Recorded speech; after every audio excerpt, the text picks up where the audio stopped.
Chances are that you know someone that smokes weed from time to time, and seeing that this channel's age demographic is pretty much in line with the age of people that smokes the most weed, you probably smoke a bit as well, and wouldn't be surprised if you're high right now. But what happens when you mix a little bit of that THC with your workouts? What happens when you work out high? For those of you that don't know much about marijuana, the most important substance in it is tetrahydrocannabinol, aka THC. THC has a huge effect in one system of the body known as the endocannabinoid system. In fact, your body produces its own THC-like substances known as, endocannabinoids. When endocannabinoids or THC binds to cannabinoid receptors, primarily in the brain, it causes all types of fascinating effects that pot users are familiar with. Now the question is whether any of these effects can help you with your workouts. First, let's make it clear that even though it's more widely accepted today, smoking marijuana is still illegal in most states and many countries. Because of that, this channel does not condone the use of marijuana. Goal of this video is to look at what we know about marijuana and how it can help or hurt your gains at the gym. Whether you choose to use marijuana or any other THC-inducing drug is solely your choice. Now let's face it, most people's image of a marijuana user is not what we would call physically active. The cliche lazy couch dwelling pot smoker almost makes it seem like smoking weed will do absolutely nothing in terms of fitness.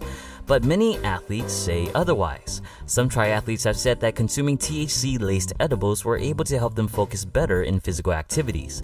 Some athletes say that getting high allowed them to take away anxiety during workouts. Marathon runners have said that smoking weed before a run allowed them to get into a groove easier, and it makes it feel like they can run much longer. So the anecdotes of professional athletes seem to give a thumbs up to bongs up. But what about actual research?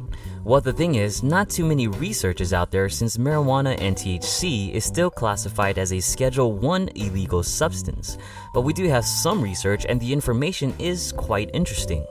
First is the connection of marijuana and the good feeling after a long jog known as the runner's high. It was long believed that runner's high came from the release of beta endorphins, but now studies say that's not true since endorphins cannot reach the brain. Instead, it's most likely from endocannabinoids, which can reach the brain. Since marijuana's THC share the same effects as endocannabinoids, it can be possible to increase the sensation of a runner's high if you smoke a bit before you run. Not exactly improving performance, but at least improve the enjoyment of exercise. As far as improving performance, unfortunately, it seems that all studies are pointing to zero.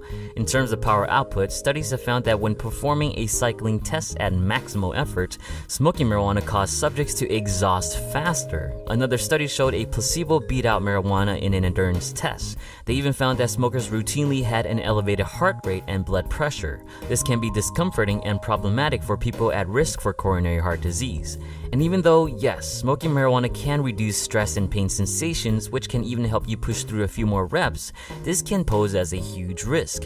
Since many of the early indicators of injury from physical activity is discomfort and joint pain, smokers might not be able to timely identify pain injury signals before it's too late. And THC is also a psychoactive drug that can impair coordination and slow down reaction time.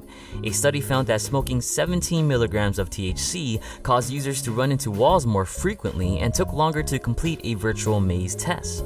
A caveat, though, is that people smoking only 13 milligrams of THC did as well as non-smokers. On top of this, another study showed that if smokers were given a chance to practice, they were able to perform just as well as non-smokers in a reaction test. So if you do choose to work out high, perhaps smoke just a little bit and make sure you get enough warm-up practice before you go heavy. And one more possible positive, but not fully proven, is that marijuana can serve as a vasodilator. This means that it can improve blood flow by widening your arteries, which can help with delivering nutrients to your muscles, and vasodilation has shown to even improve soreness, a small win for Grass City. Now, putting everything in perspective, it doesn't seem like working out high is that great of an idea. There's just no proven performance benefits and it might even make it worse. But if taking a few puffs will help you with your workout, then don't let this video stop you from puffing away. Stay high and stay active. What's your thoughts on working out high? Share in the comments below. If you enjoyed this video, please like and share it, and don't forget to subscribe. Thanks for watching.